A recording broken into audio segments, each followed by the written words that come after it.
ओम नमः सिद्धेभ्य।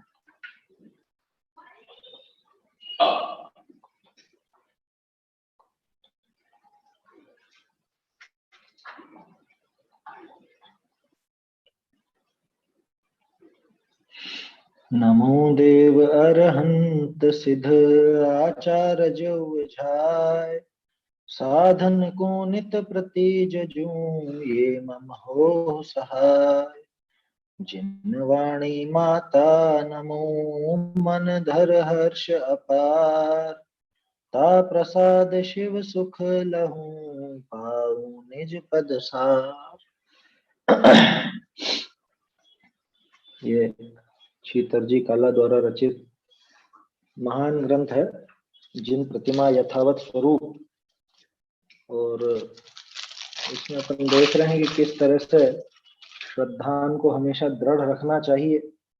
श्रद्धान में जरा भी कमी नहीं होनी चाहिए, क्योंकि श्रद्धान की जो कमी है वो सीधे मोक्ष मार्ग में कमी बन जाएगी। और जिस जीव का श्रद्धान गड़बड़ है उसको वास्तव में रत्नत्रय की प्राप्ति भी नहीं हो सकती। तो श्रद्धान दृढ़ रखने के साथ साथ ही हमारे देवशास्त्र गुरु के संबंध में जो क्रियाएं होती हैं, जिनालय में जो क्रियाएं होती हैं अथवा देवशास्त्र गुरु से संबंधित और भी जो क्रियाएं होती हैं, उनमें भी कोई कमी नहीं रहनी चाहिए, कोई गड़बड़ नहीं रहनी चाहिए, ऐसा यहाँ पर उद्देश है। मान्यता तो श्रद्धान में है ही, और ये क्रिया में भी कोई कमी नहीं हो, यहाँ खास चीज ये भी है। तो इसके संबंध में अपन देख रहे थे, कल बहुत सुंदर बात आई थी, है ना। इसमें इन्होंने स्पष्ट किया कि भाई सामने वाला व्यक्ति कोई जो बिल्कुल विपरीत मार्ग पर चल रहा हो और पक्षपात नहीं छोड़ता हो, लाख समझाने पर भी नहीं छोड़ता हो, तो क्या करना कि वहां ऐसा विचार करना कि भाई परमार्थतया तो मेरा किसी अन्य द्रव्य से संबंध है नहीं, ये जीव भी स्वतंत्र है और मैं भी स्वतंत्र हूँ। इसकी परिणति इसके अनुसार है, मेरी परिणति मेरे अनुसार है, मुझे जो फल लगेगा वो मेरे परिणामों का लगेगा। अब मेरा कोई उससे स्वामीपना तो है नहीं जो मैं कहूं और वो मान ही जाए। मान जाए तो अच्छी बात है, वो पक्षपात छोड़ देवे और सही मार्ग पर लगे तब तो अच्छी बात है, लेकिन नहीं छोड़े तो अब उसके पीछे क्या करें, ज्यादा विकल्प नहीं करना, और ये तत्व विचार यहाँ पे बढ़ाना चाहिए। इतना सुंदर पंक्तियां थी। आप आपके स्वभाव को लिए अनादि सो तिष्ठे है। क्या प्रत्येक द्रव्य स्वयं स्वयं के स्वभाव को लिए हुए अनादि काल से विराजते। अनादि निधन वस्तुएं भिन्न भिन्न अपनी अपनी मर्यादा सहित परिणमती है। वही लाइन है। सो तू पर पदार्थ ऊपर काय को राग द्वेष करे।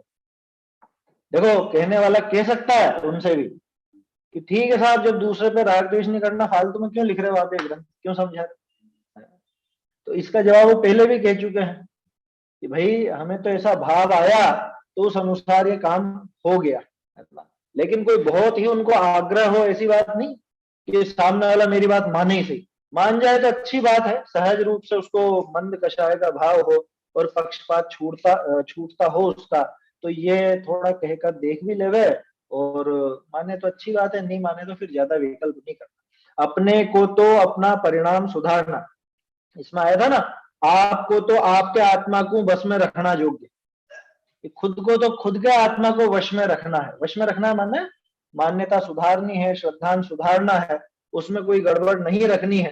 ऐसा सो तो पर पदार्थ ऊपर काय को राग द्वेष करे है, अन्य की अन्य जानो। आपको तो आपके आत्मा को बस में रखना योग्य है। ऐसा विचार कर जे सरदानी ज्ञानी जन है, सो मिथ्या दृष्टि सो मध्यस्थ रेवे है। मिथ्या दृष्टियों से, मिथ्या दृष्टि का अर्थ यहाँ पे जो देवशास्त्र गुरु के संबंध में विपरीत श्रद्धान रखते हैं, जिनकी देवशास्त्र गुरु से संबंधित क्रियाओं में भी विपरीतता है, ऐसे व्यक्तियों को मिथ्या दृष्टि। तो अन्य की अन्य जानो, है ना, उससे हमें कोई फर्क नहीं पड़ता। क्यों? क्योंकि हमें तो हमारे भावों का फल लगे। अच्छा, दूसरा कोई मान जाएगा अपनी बात तो कोई इसका खुद का तो भला होने वाला नहीं कि हमारी बात मान लेगा तो हमारा कुछ भला हो जाएगा, कोई लौकिक काम सज जाएगा या कोई पारमार्थिक कार्य सज जाएगा, ऐसा तो है नहीं। वो मानेगा तो उसका श्रद्धान सुधरेगा। अरे अभी सर्दियों में अब शादियां चालू हो गई ना, लेकिन बहुत सी महिलाओं की ऐसी आदत रहती है, कितनी भर ठंड हो लेकिन ऊपर शॉल स्वेटर नहीं पहनना। क्यों? क्योंकि वो फिर खुद के फैशन, खुद की ड्रेस कैसे दिखा रहा है, ऐसा रहता। अब कोई उनका हित चिंतक हो, मान लो पति हो या पिता हो, कोई भी हो, कि बेटा पहन लो ये, है पहन के चले जाओ, ज्यादा फैशन में पागल मत बनो, तो नहीं माने। अब मान लो जिद करके अगर वो मान भी ले और पहन भी ले, तो क्या होगा? वो जो स्वेटर पहन लेगी तो उसको खुद को ही ठंड, वो खुद ही ठंड से बचेगी ना, कि जिसके कहने पे पहना वो बचेगा। समझ में आ रही बात? अब वो कहेगी लो पहन लिया, तुम्हारे कहने से पहन लिया। अरे पहन लिया तो तेरा ही भला होगा, तूने पहना है तो तू ही ठंड से बचेगी, हमारा क्या है? हमें तो हमारे हिसाब से फल लगेगा, हम पहनेंगे तो हम बचेंगे, तू पहनेगा तो तू बचेगा। इतनी सीधी सी बात है। तो ये इन्होंने कह तो दिया, समझा तो दिया, अब सामने वाला माने तो बहुत अच्छी बात, उसी का भला होगा। वो मान ले तो उससे कोई इनको लाभ होने वाला नहीं है कि हमारी बात मान लेगा तो हमको कमीशन मिल जाएगा। क्या आप सब ये बात स्वीकार कर लोगे तो छितर जी को कुछ वहां पे विशेष सुख मिल जाएगा? ऐसा तो है नहीं। समझ में आ रही बात? प्रश्न है आपका? ये माइक माइक देख लीजिएगा, माइक चालू हुआ है। भाई कोई अगर देवशास्त्र गुरु की बात मानता है तो उसमें देवशास्त्र गुरु को क्या लाभ है? तो मानने वाले को होगा।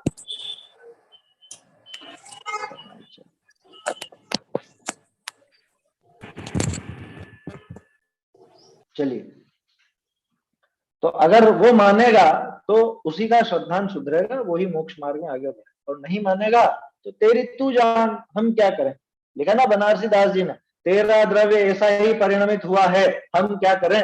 किसमें? निमित्त उपादान की चिट्ठी में, कि परमार्थ वचनी का है आखिर में, वहां पे दोनों चिट्ठियों में से किसी में है। अगर तुझे बात समझ में आई तो शाबाश, और नहीं समझ में आई तो हम क्या करें, तेरा द्रव्य इसी तरह से परिणमित, ऐसी बात थी। तो श्रद्धानी जन जो है वो मिथ्या दृष्टियों पर, माने वो विपरीत पक्ष वालों पर, उस पर राग या द्वेष नहीं करते, बल्कि वहां पे मध्यस्थ रूप रहते। यहां तक की अपनी बात हुई थी, है ना। अब ये पेज नंबर, पत्र नंबर 10 पर चलेगा, 10 के पहले हिस्से पर।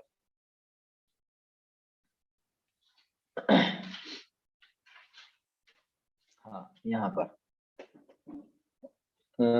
दूसरी पंक्ति हो गई थी, तीसरी पंक्ति से चालू होगा। सो मिथ्या दृष्टीन सो मध्यस्थ रेवे, है ना ये बात।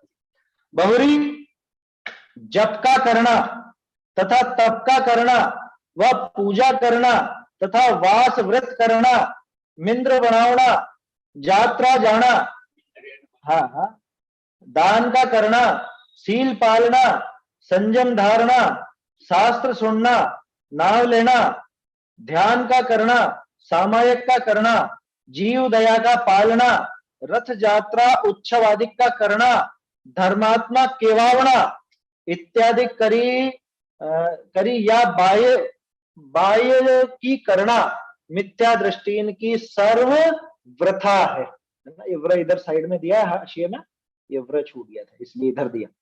ऐसा श्री जिनेन्द्र देव का हुक्म है। भावार्थ, जे जीव बाह्य का अंग तो धर्म का सर्व जथावत का जथावत पले है, परंतु श्री देव गुरु धर्म का स्वरूप जथावत जैसा का तैसा, जैसो को तैसो साचो नहीं जाने है, जब तक उसकी बाह्य की धर्म की क्रिया करवो सर्व निष्फल है। कारण कि आत्मा के सुख की प्राप्ति करने वाली नहीं है, ऐसा जानना। यहीं तक देखते हैं अभी, फिर आगे दूसरी बात प्रारंभ होती है। क्या कह दिया है कि ये सारा का सारा व्यर्थ। अगर देवशास्त्र गुरु का श्रद्धांत सच्चा नहीं है तो ये सब व्यर्थ। क्या क्या व्यर्थ? देखो, जप का करना, जप करते हैं ना, जप। आजकल जप नहीं करता कोई, अरे बहुत ज्यादा करते हैं। जप माने जाप, वो पाठ, भक्तामर का पाठ, वो क्या है? वो जाप जैसा ही तो है, आया समझ? जाप में एक तो वो माला फेरना है ना, वो भी जाप कहलाता है। नाम लेना, नाम लेना तो खैर आगे दिया ही है। कुल मिला के वो जो भी पाठ की चीजें हैं वो सब जप में शामिल कर ले। अलग से कोई जाप करने बैठता हो तो बैठता हो, और नहीं तो ये पाठ वगैरह करना, ये सब जाप में शामिल। बोलो कितने जाप किए? कि 1.25 लाख जाप दिए हमने, 48 दिन तक 48 काव्य का पाठ चलता रहा भक्तमर। क्या नमोकार पहले चलते थे, ऐसे आयोजन चलते थे, नमोकार मंत्र के 1.25 लाख जाप, जैसा अन्य मतियों में चलता है ऐसा अपने यहाँ भी चलने लगा। अर्थ जाने नहीं, उसमें अरहंत कौन, सिद्ध कौन, साधु कौन, कोई स्वरूप बिल्कुल नहीं पहचानता उसका, और जाप देना है पूरा जाप। या विधान आदि होते हैं, विधान आदि में भी वो जाप की प्रक्रिया चलती है ना, अब वहां तो प्रयोजन अनुसार चलती है, और वहां पे अर्थ समझ के करे तो उचित है, अर्थ समझे बिना तो कोई काम का नहीं। तोता रटन था, तोता रटन, तोता रटन समझता है ना, जैसे तोता बोलता रहता है लेकिन उसका अर्थ नहीं समझता, वैसे क्या कहा, जप का करना तथा तप का करना। लो तपस्वी भी तो बहुत है आजकल, 10 लक्षण में सब नए नए तपस्वी निकल करके आते हैं सामने, जिनको साल भर में भक्ष भक्ष का विचार नहीं चलता, रात्रि भोजन का, दिन के भोजन का विचार नहीं चलता, बाजार का खाना नहीं खाना इसका विचार नहीं चलता, वो भी 10 लक्षण में तपस्वी बने। हमने 1 वास किया, हमने 2 करा, हमने 3, हमने 5, हमने 10, ये क्या है, ये तरह तरह के तप, और भी काय क्लेश वगैरह, कि हमने अभी नियम ले रखा है ऐसा तप कर रहे हैं, अभी साल भर तक हम चप्पल नहीं पहनेंगे, भरी गर्मी भरी सर्दी, सर्दी में हम स्वेटर नहीं पहनेंगे, ऊपर कुछ नहीं पहनेंगे, ये भी तप करते हैं ना। दिखावे में तो बहुत तप होता है दिखावे वाले तपस्वी बहुत हैं।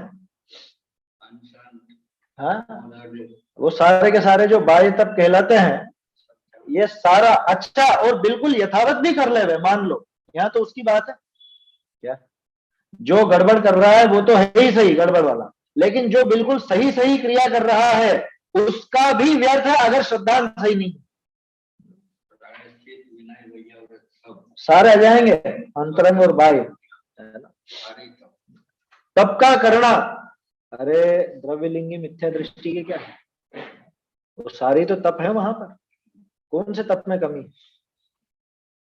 वह पूजा करना, लो हम तो बिना पूजा के रहते ही नहीं है, कोरोना में भी हमने तो करी सब पूजाएं वूजाएं बराबर करी है वहां नहीं जाने दिया तो घर पे ही कर ली हमने तो द्रव्य पूजा, कितनी कितनी पूजा है, जितनी भी, कोई 5 करता है, कोई 10 करता है, पर्व के दिनों में विशेष, अभी अष्टमी का चल रही है तो और विशेष विशेष करते होंगे क्या, देखिए रोज तो हम एक ही करते थे, अब हम 2 कर रहे हैं या 4 कर रहे हैं या 10 कर रहे हैं। पूजा करना तथा वास व्रत करना, ये आ गया इसमें उपवास वगैरह की बात भी। पूजा नहीं छुड़वाते हैं, बल्कि पूजा के पीछे अभिप्राय क्या है, पूजा का अर्थ क्या है, या पूजा क्यों की जाती है, किसकी की जाती है, उनका क्या स्वरूप है, अगर ये सब समझे बिना वो करता है तो व्यर्थ है, ऐसा बता। पूजा को व्यर्थ नहीं कहा गया कभी, ना पूजा छुड़वाई, बल्कि पूजा के संबंध में जो उल्टी मान्यताएं चलती है उनको छुड़ाया। लिखा ना टोडरमल जी ने, मैं किसकी स्तुति करता हूँ, किस प्रयोजन स्तुति करता हूँ, पाठ में क्या अर्थ है, ये सारी बातों का भली प्रकार से विचार। पूजा करना तथा वास व्रत करना, मिंद्र बनाना, मिंद्र माने मंदिर, वो पुरानी भाषा में खाने की प्रेरणा है क्या, यहाँ पर वास व्रत करने की मना करी क्या, यहाँ कह रहे हैं कि उस व्यक्ति का, किसका, कि जिसका श्रद्धान सही नहीं है उसका ये वास व्रत करना भी व्यर्थ। क्यों, क्योंकि बिना श्रद्धान के, वो बिना समझे वो क्रिया कर रहा है, उसका फल क्या लगेगा, फल है सो तो अभिप्राय का लगता है, फल तो अपने अंतरंग का लगता है। तो यहाँ पे भी इन्होंने भी लिखा ना, टोडरमल जी ने तो लिखा ही सही, और यहाँ पे इन्होंने भी लिखा उन्हीं की तरह, टोडरमल जी का अच्छे से अभ्यास किया था इन्होंने। क्या कहा, मिंद्र बनाना, मंदिर बनवाए साहब हमने, देश के कोने कोने में हमने मंदिर बनाए हैं।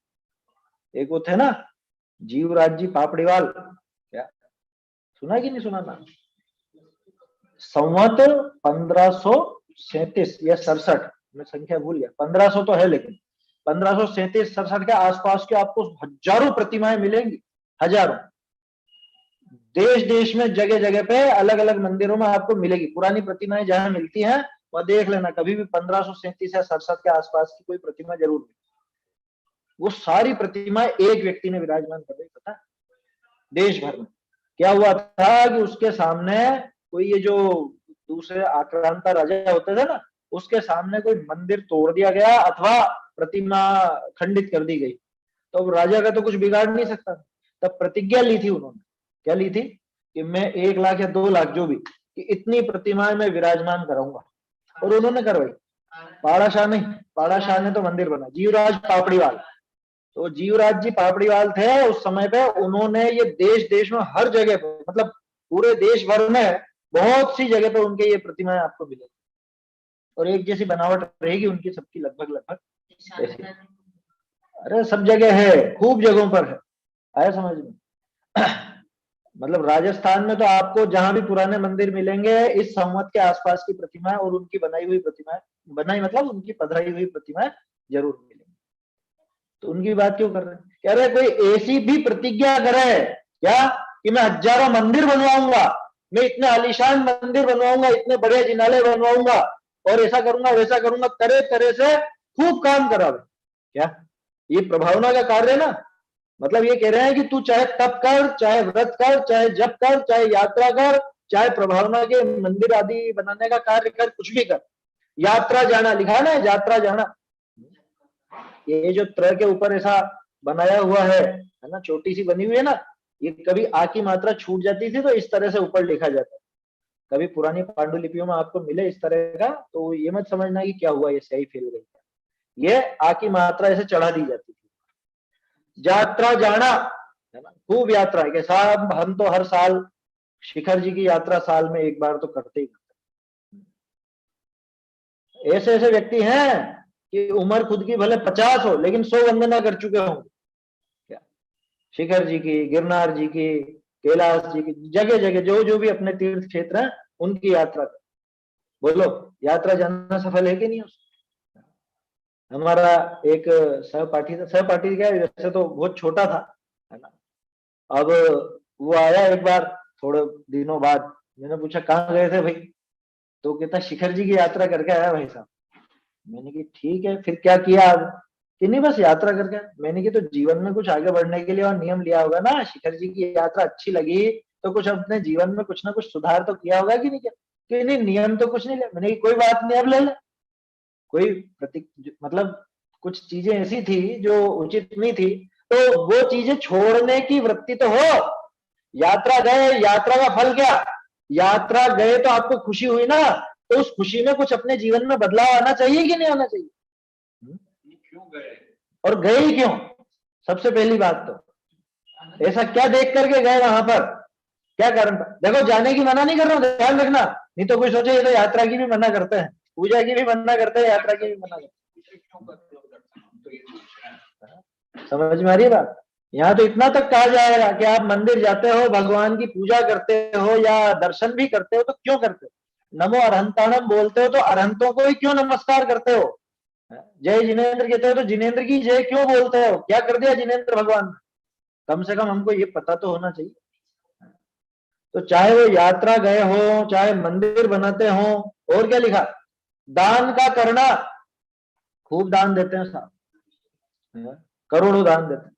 एक थोड़े समय पहले एक व्यक्ति का पता चला था अपने जैन समाज में, वो प्रति वर्ष का जने प्रति महीने का करोड़ों रुपए का दान निकालते। नाम अभी ध्यान नहीं आ रहा है मुझे, अंकुर भाई है क्या ध्यान? वो एक थे ना, शायद बंबई के सेठ थे, कौन थे? दीपचंद जी गार्डी, दीपचंद जी गार्डी शायद।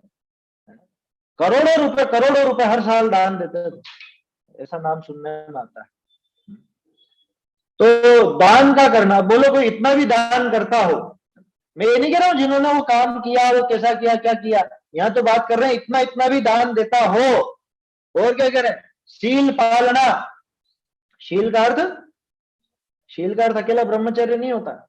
शील का अर्थ होता है, जैसे यूं समझो कि अणुव्रत होते हैं मुख्य, और गुणव्रत और शिक्षा व्रत ये कहलाते हैं शील। 7 शील है ना। शील पालना माने ब्रह्मचर्य तो शामिल होगा ही होगा, उसके साथ साथ और भी जो विशेष गुण आते हैं जिनको आप उत्तर गुण भी कहा करते हो, वो सब।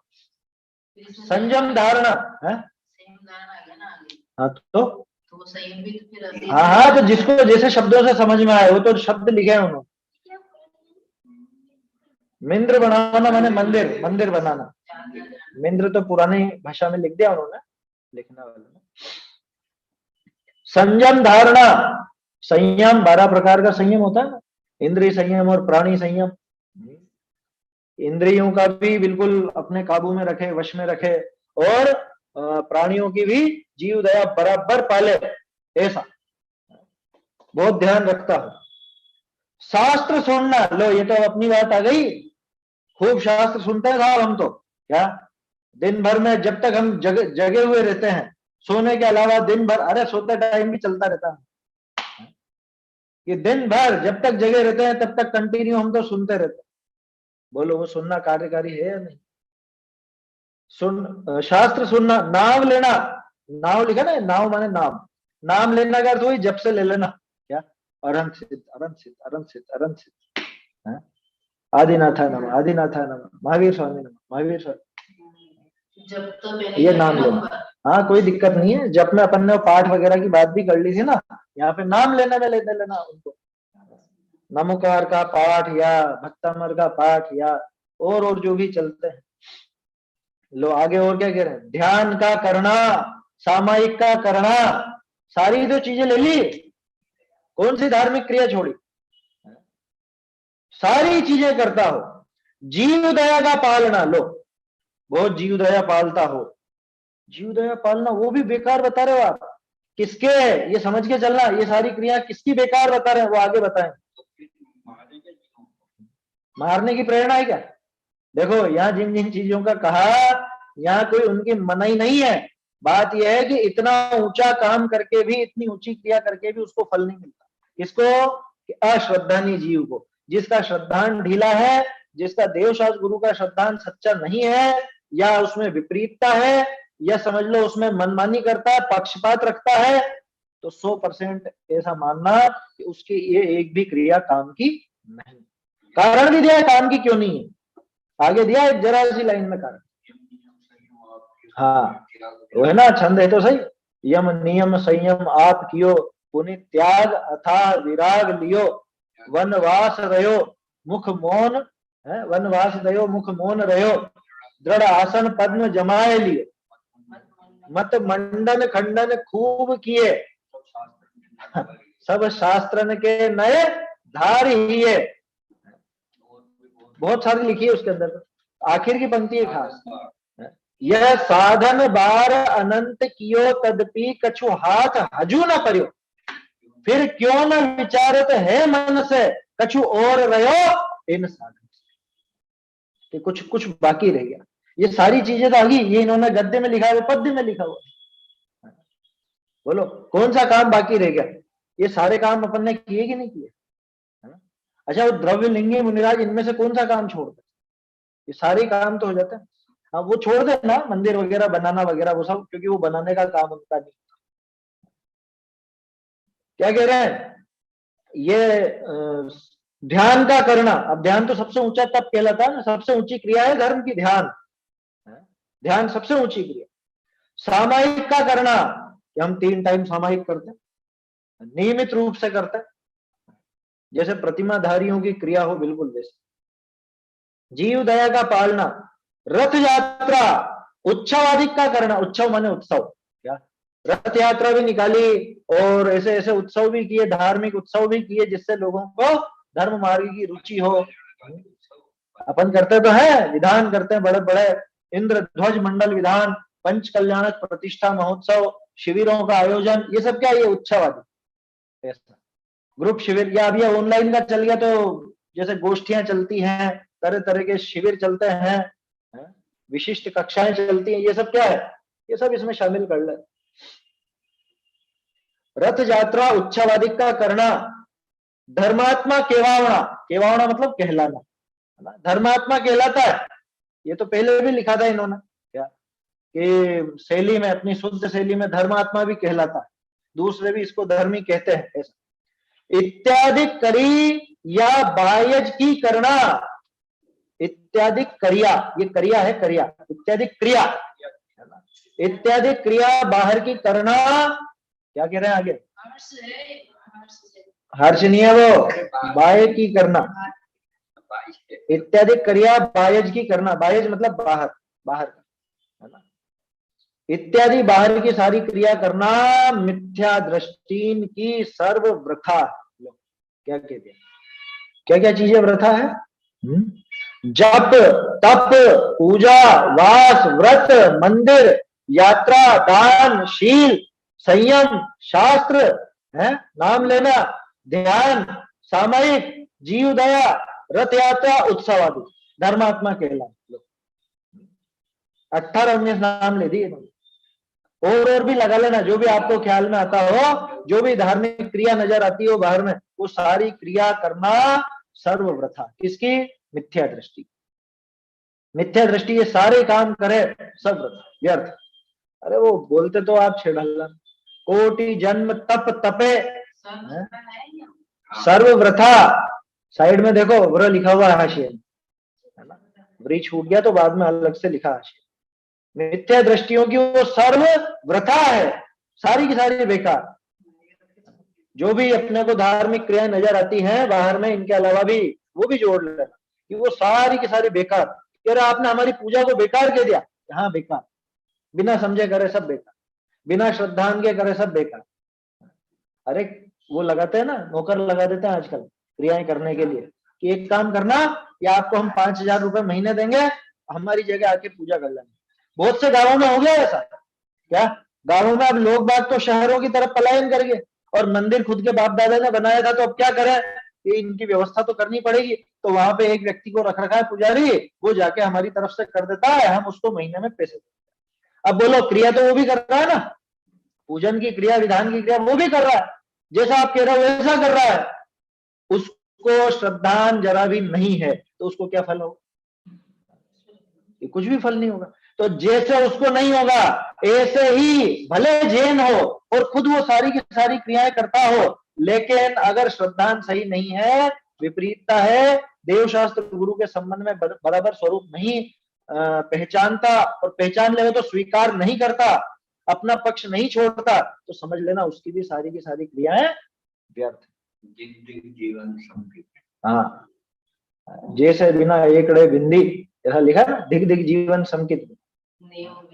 सम्यक दर्शन के बिना, उस श्रद्धान के बिना, अभी यहाँ तो बाहरी बात है, असली सम्यक दर्शन तो बहुत आगे की चीज है। अभी तो यहाँ पे इतनी बात है कि कम से कम वो देव शास्त्र गुरु का श्रद्धान तो सच्चा रखो। कल कितना जोर देकर के कहा था, और क्रिया करो चाहे मत करो, श्रद्धान तो ढीला मत रखो। कितनी दृढ़ता से कहा था उन्होंने। देखो उनको तो करुणा आती है, विद्वानों को तो इस तरह से कहते हैं। अब ये तो हमारी जिम्मेदारी है ना कि उस बात को ग्रहण करें ढंग से। क्या कहा? इत्यादि बाहर की क्रिया करना ये मिथ्या दृष्टियों की सर्व वृथा है। ऐसा कौन कह रहा? कौन कह रहा? गुरुदेव आके कहिए, ऐसा श्री जिनेन्द्र देव का हुक्म है। लो भाषा तो देखो, ऐसा श्री जिनेन्द्र देव का हुक्म है। क्या कि साहब उनके यहां से आया आदेश कि तू ये जितनी भी क्रिया करता है ये तेरी सारी व्यर्थ, बिना श्रद्धान के क्रिया करता है, बिना देवशास्त्र गुरु को समझे क्रिया करता है, अगर ये विपरीतता पड़ी हुई है तो ये तेरा सारा व्यर्थ। ऐसा जिनेन्द्र देव ने फरमाया, ये उनका हुक्म है। कोई टोडरमल जी नहीं कहेंगे, या ये छीतर जी नहीं कहेंगे, या गुरुदेव ने आकर के नहीं कह दिया। बोलो कुंद कुंदाचार्य कह गए हो, ऐसा भी नहीं। ये तो साक्षात जिनेन्द्र देव का हुक्म है। यही चीजें कुंद कुंदाचार्य ने लिखी, यही बात समंत भद्राचार्य ने लिखी, यही चीज आगे जाके विद्वानों ने। समझ में आ रही है बात? तो इसलिए इस चीज में बहुत दृढ़ रहना चाहिए। हमारी जो विपरीतताएं पड़ी हुई हैं, चाहे वो श्रद्धान में हो, चाहे वो हमारी क्रियाओं में हो, धार्मिक क्रियाओं में, वो सारी विपरीतताएं दूर हो, तब जाकर के वो आगे मोक्ष मार्ग का रास्ता खुले। नहीं तो कोई हम अध्यात्म की बातें कर लें और इधर वो मत पक्ष तो पड़ा हुआ ही है, आम न्याय का पक्ष तो पड़ा हुआ है, तो उससे काम होने वाला पक्ष नहीं होगा। क्या कि पक्ष होना चाहिए, लेकिन कब? परीक्षा करने के बाद। पहले कह चुके हैं ये बात, है ना, ये बार बार नहीं दोहराएंगे।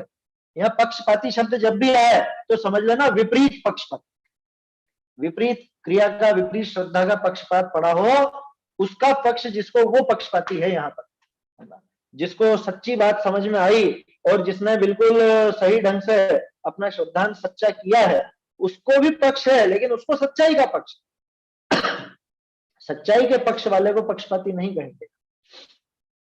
देखिए, तो ऐसी वो मिथ्या दृष्टियों की सर्वव्रथा है, ऐसा श्री जिनेन्द्र देव का हुक्म है। भावार्थ, जे जीव बाह्य का अंग तो धर्म का सर्व यथावत का यथावत पाले। बोलो, क्रिया में कोई कमी नहीं है, क्रिया बराबर कर रहा है। वो पूजाओं में कोई गलत द्रव्य का प्रयोग, या कोई उपवास में जरा सा भी एक घूंट भी पानी नहीं पीना, या ऐसा बिल्कुल भी, मतलब एकदम सही की सही क्रिया चल रही है क्या? जैसे द्रव्यलिंगी मिथ्या दृष्टि मुनिराज की बात आती है, तो उनकी क्रिया में क्या कमी है? क्रिया में कोई कमी नहीं। ठीक इसी तरह से इसके बाहर का तो यथावत का यथावत पालता है। बाहरी क्रिया बिल्कुल एज इट इज जैसी होनी चाहिए, बाहरी रूप तो यथावत धारण कर रखा है, परंतु श्री देव गुरु धर्म को स्वरूप यथावत जैसो को तेसो साचो नहीं जाने। देव शास्त्र गुरु, देव गुरु धर्म, इनका स्वरूप जैसा है वैसा स्वीकार नहीं करता। देव को पता नहीं कैसा मान लेता है, ऊपर से तो क्रिया सब सही कर रहा है, अंदर में अभिप्राय में ऐसा पड़ा हुआ है कि हे भगवान आप ही बचाओ, आप ही कराओगे शादी, और आप ही कराओगे बच्चे, और आप ही सारी की सारी परेशानियां दूर कराओगे, आप ही मोक्ष पहुंचाओगे, मोक्ष भी आप ही पहुंचाओगे। ये लौकिक काम तो भगवान कराते ही नहीं, वीतरागी है हमारे, लेकिन मोक्ष तो ले जाएंगे ना हाथ पकड़। तुम ही स्वामी हाथ पकड़कर तारो तो तिर जाए, बोलने में दिक्कत नहीं है, ये अभिप्राय में पड़ा हुआ अंदर उसकी बात है। क्या कहा? उनसे मेरा सब चलता। हाँ, क्या अभिप्राय में, ये अभिप्राय में पड़ी हुई जो भूल है उसकी तरफ इशारा। बाहर में तो बोलेगा, क्योंकि वो जो द्रव्यलिंगी होते हैं वो बाहर में कोई गलत थोड़ा बोल, बाहर में उनका भी बिल्कुल सही है, यार नहीं भगवान कुछ भी नहीं करते हैं, भगवान करते धरते नहीं है, भगवान वीतरागी है, सर्वज्ञ है, हितोपदेशी है, लेकिन अंदर अभिप्राय में खोट चलती। और वहां तो खैर बारीक है बात थोड़ी, द्रव्यलिंगी की जो बात है वहां, यहाँ तो अपन सामान्य अपने जैसों की बात कर रहे हैं कि ऊपर से देवशास्त्र गुरु संबंधी सारी क्रिया, जिनालय संबंधी सारी क्रिया यथावत की यथावत भी करे, लेकिन अभिप्राय अगर खोटा पड़ा हुआ है, वहां देवशास्त्र गुरु के संबंध में विपरीतता है, तो वो सारी की सारी व्यर्थ। क्या लिखा ना, बाहर की क्रिया तो यथावत पालता है, परंतु श्री देव गुरु धर्म का स्वरूप यथावत जैसा का तैसा साचा नहीं जानता, उनको सच्चा नहीं जानता। जब तक उसकी बाह्य की धर्म की क्रिया कर वो सर्व निष्फल, जब तक वो उनका सही स्वरूप अंदर अभिप्राय में नहीं सुधारता, तब तक उसकी सारी बाहर की क्रियाएं करना सब निष्फल, सब व्यर्थ। निष्फल तो नहीं है ना? निष्फल क्यों नहीं है? कि फल तो देखो मिलता ही है भावों का, लेकिन जो फल मिलना चाहिए था वो नहीं मिल रहा, उससे उल्टा मिल रहा है, इसलिए कह रहे हैं निष्फल।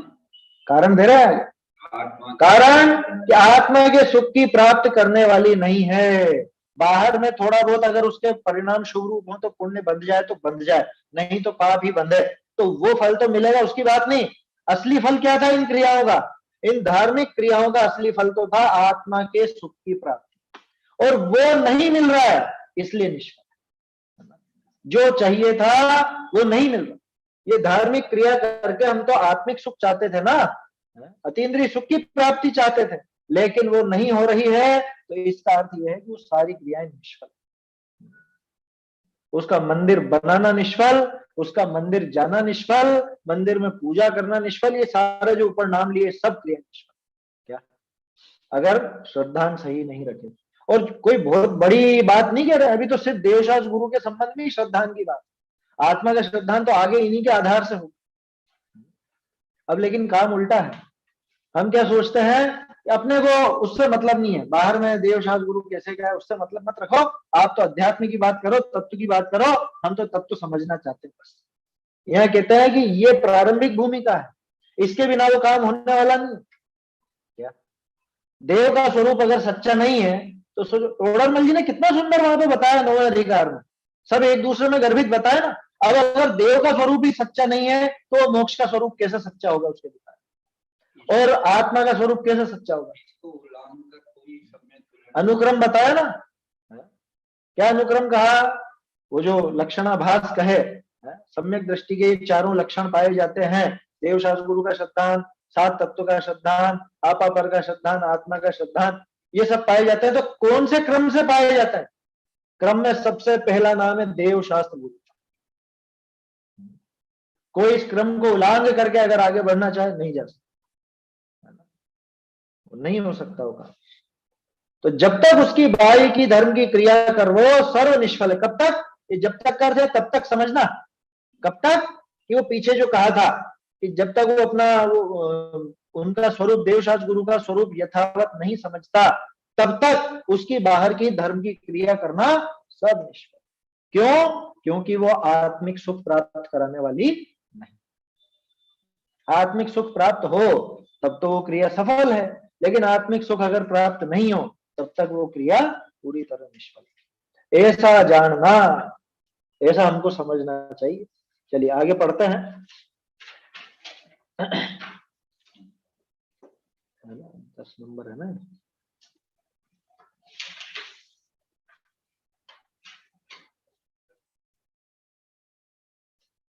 इसकी आखिरी पंक्ति है, बहुरी कदाचित मिथ्या दृष्टि। देखो पुराने लोग तो सब ध्यान रखते थे बड़ी की मात्रा और छोटी की मात्रा, ये सब अपने कंप्यूटराइज्ड होने लगे ना तभी गड़बड़ हुई है। अभिषेक भाई ये देखना, यहाँ भी प्रयोग वैसा ही है। जिस चीज के लिए मोक्षमा प्रकाशक में बताया करते थे अपन, ये बिल्कुल यहाँ भी वही प्रयोग। अंकुर भाई देखना यहाँ भी क्या, मिथ्या दृष्टि कई धर्म का अंग पालने करी, क्या कह रहे हैं, पालने करी स्वर्गाधिक विषय देव देवी हो जाए है, परंतु साचा श्रद्धान बिना कितराक काल उठे सुख भोग करी पाछा संसार में अनुक्रम एक इंद्रिय पर जाए अधिक विषय आय उपजे है, और फिर एक सांस में 18 बेर जामन मरण संसार में करे। सो ये मिथ्यात्व का प्रभाव है। ताते ऐसी जानकारी ग्रंथ करता कहे हैं, हे भविजिन हो थोड़ी तथा बहुत क्रिया धर्म की करो हो, सो मिथ्या ने छोड़ करी साचा श्रद्धान सहित करो, सो थोड़ी क्रिया करी हुई बहुत फल की दाता होगी, तथा आत्मिक सुख का ठिकाना ऐसा जो मोक्ष रूप नगर ताकि प्राप्ति करने वाली होगी, ऐसा जानना। यहीं तक लेते हैं, समय हो रहा है क्योंकि अभी अपना आगे प्रश्न भी है। क्या कहा, क्या बहुरी कदाचित। अब सामने वाला कह सकता है कि साहब लेकिन इतने इतने जीव सब स्वर्ग जाते हैं, ये सब क्रियाएं करके थोड़ा बहुत पुण्य तो बंधेगा ही सही, स्वर्ग तो जाएगा। कह रहे तो उसमें क्या है, एक भाव ज्यादा से ज्यादा। वहां स्वर्ग में थोड़े समय सुख भोग भी लेगा, सुख मतलब वो लौकिक सुख, असली सुख तो वहां भी मिलेगा नहीं। वो एक इंद्री क्या इसमें लाली, वही फिर खुरपा अरुजाली। बहुरी कदाचित मिथ्या दृष्टि कोई धर्म का अंग पालने करी, कोई धर्म का अंग उसने पालन किया है ना, थोड़ा बहुत कर लिया समझ करके और जैसा भी हो, या थोड़े शुभ भाव वहां चले।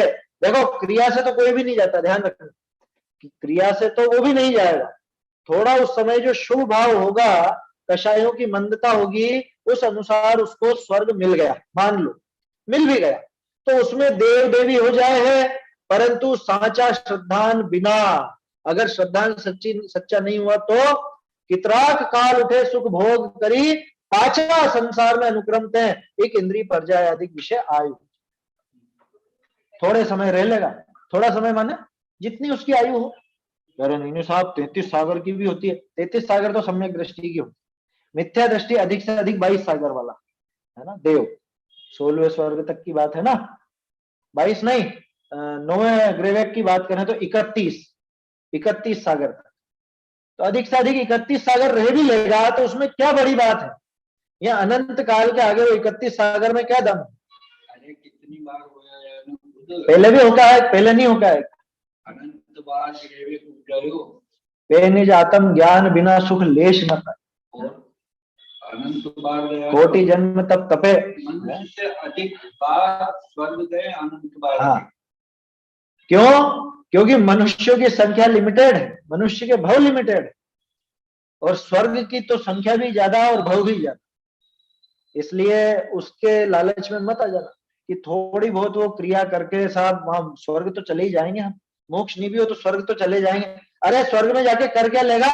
सच्चे श्रद्धान के बिना थोड़ा बहुत वहां पे सुख भोग करके लौकिक सुख, असली सुख भी नहीं मिलना वहां पे।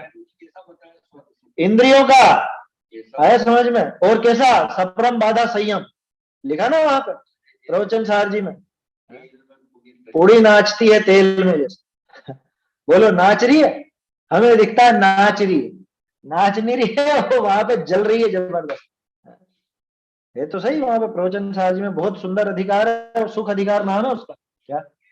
वो वहां पे उन विषयों की तृष्णा से पीड़ित होकर के उन विषय सुखों में कूदते हैं, छलांग लगाते हैं, झंपापात करते हैं, है ना, वो स्वर्ग के देव, ऐसा लिखा। तो वो विषय भोगों की जो इच्छा है उस इच्छा से पीड़ित होकर के कूदते हैं, ऐसा लिखा। सुख नहीं कहा उसको, इंद्रिय सुख सुख नहीं दुख है, विषम बाधा सहित है, ऐसी कथा है। तो ऐसा सुख अगर भोग भी लगा तो उसमें क्या दम है, क्या उसमें लाली है? साचा श्रद्धान किए बिना कितरात काल उठे सुख भोग करी, पाचा संसार में अनुक्रम ते एक इंद्रिय पर जाए अधिक विषय आय उपजे। पहले भी अपन ने कई बार बात की है, देव मर करके 5 ही जगह जन्म लेता है, सिर्फ 5 जगह। कौन सी 5 जगह? एक तो एकेंद्रिय में, एकेंद्रिय में कौन कौन सा? अनल और अनिल को छोड़ दो, अनल माने अग्नि और अनिल माने वायु। अग्नि का एक और वायु का एक को छोड़ करके माने पृथ्वी का एक हो जाएगा, जल का एक हो जाएगा, वनस्पति का एक हो जाएगा। फिर वो नहीं होता, विकलत्रय नहीं होता, या तो संगी पंचेंद्रीय तिर्यंश होगा या संगी पंचेंद्रीय मनुष्य। ये 5 जगह बस फिक्स, देवों के लिए 5 जगह। अब इसमें भी अपन लिमिट करो कि मनुष्य तो गिनती के 29 अंक प्रमाण, वो संख्यात है, और देव असंख्यात है। तो कितने देव वर्ग के मनुष्य बन जाएंगे? अब जबकि मनुष्य तो चारों गतियों से आए हैं, तो 29 अंक प्रमाण को अगर 4 से भागित भी कर दो, है ना, तो कितना बनता है वो गणित लगा के देख लेना। माने 1/4 हिस्सा मिलेगा मनुष्यों का देवों को, इतने मात्र। बाकी के कहां जाएंगे? बाकी के संगी पंचेंद्रिय तिर्यंश होंगे, अथवा वो 3 प्रकार के इंद्रिय, उनमें से भी संगी पंचेंद्रियों की भी संख्या लिमिटेड, हर एक की निश्चित है ना, वहां अनलिमिटेड तो ये है एक इंद्रिय। तो अधिकांश तो वहां से घूम करके एक इंद्रिय होगा। कहने का अर्थ यह है कि घूम फिर करके उसको जानना तो वहां निगोद आदि में ही है, जाना तो उस एकेंद्रीय में ही है। भाई कोई यहां से डायरेक्ट एकेंद्रीय बने, या यहां से देव बन के और फिर एकेंद्रीय बने, तो उसमें क्या दम है? इसलिए स्वर्ग का सुख भोगने के पीछे पागल मत होना, या स्वर्ग के सुख में ऊंचा मत समझ लेना कि अरे यहां से ये क्रिया करेंगे तो थोड़ा स्वर्ग का सुख तो मिल ही जाए। अरे कितना मिल जाए? उस एक भाव को भोग करके और वापस से जाना तो एकेंद्रीय में है। क्यों गया? श्रद्धान के बिना, सच्चे श्रद्धान के बिना यही दशा हो। कुछ भी कर ले, कितनी भी धार्मिक क्रिया कैसी भी कर ले, यथावत कर ले, कितने भी धार्मिक आचरण कर ले, वो सारा का सारा तेरा व्यर्थ, वो सब तुझको वहां पहुंचाने वाला। कह धार्मिक क्रिया वहां पहुंचा रही, कि धार्मिक क्रिया तो नहीं पहुंचा रही, लेकिन वो धार्मिक क्रिया कुछ भी साथ नहीं देने वाली तेरा। क्यों? अगर श्रद्धान सच्चा नहीं है तो। बिना श्रद्धान के वो धार्मिक क्रिया बिना एकड़े के बिंदी जैसा, आया समझ? बिना संख्या के 0 लगा दिया आगे। ये सिर्फ कहने की बातें नहीं है, ये चिपकास टूटनी चाहिए। समझ में आ रही बात? और कोई क्रिया नहीं छुड़ाई जा रही, एक भी क्रिया नहीं छुड़ाई जा रही। ना आपका दर्शन छुड़ाया जा रहा है, ना पूजा छुड़ाई जा रही है, ना व्रत उपवास, ना स्वाध्याय, ना यात्रा दान इत्यादि, कुछ भी नहीं। यहाँ तो इतनी सी बात करें कि भैया बिना श्रद्धान के ये कोई क्रिया काम की, कोई भी क्रिया। समझ में आ रही है बात? अरे आप वो लाखों लाखों की घड़ी आती है ना, लाख रुपए की भी घड़ी आती है, वो घड़ी बिना उस सेल के, वो सेल कितना सा लगता है उसको, कितना का आता है? 20-30 रुपए का जो भी आता है, बिना उस सेल के वो लाख रुपए की घड़ी चलेगी नहीं। यार हमारी इतनी बढ़िया घड़ी है, हम इतनी बढ़िया घड़ी खरीद के लाए, आप तारीफ ही नहीं कर रहे हो इसकी। क्या तारीफ करे? चलती तो है ही नहीं है, सेल लगा ही नहीं है, इसमें क्या करेंगे इस घड़ी का? बताओ क्या काम का है वो? क्या लिखा टोडरमल जी ने? ठठरी की शोभा के समान। ठठरी की शोभा, ठठरी की शोभा समझे? अर्थी की, अर्थी को खूब सजा लो, वहां पे लिखा चकडोल, लिखा चकडोल, जैसे चकडोल को सजाया जाता है ना, अर्थी को सजाया जाता है। अब वो कितनी सजा लो, वो शोभा कैसी है? कि वो शोभा खुद को दुख देने वाली, कि शोभा तो है लेकिन खुद को दुख देने वाली है ना। पृष्ठ संख्या ध्यान नहीं आ रही है मुझे, वहां है लेकिन शायद 7वें अधिकार में ही है मेरे ख्याल से, 7वें 6ठे में होगी, 6ठे 7वें दोनों में से किसी में। क्या तो जैसे वो जो शोभा की गई, वो शोभा तो है वहां लेकिन वो दुख देने वाली है, धनी को दुख उपजाने वाली, ऐसा ऐसा शब्द था थोड़ा। धनी को मतलब जिसने वो शोभा करी है उस व्यक्ति को दुख देने वाली, घर वाले ही करते हैं ना वो शोभा, शव यात्रा की शोभा।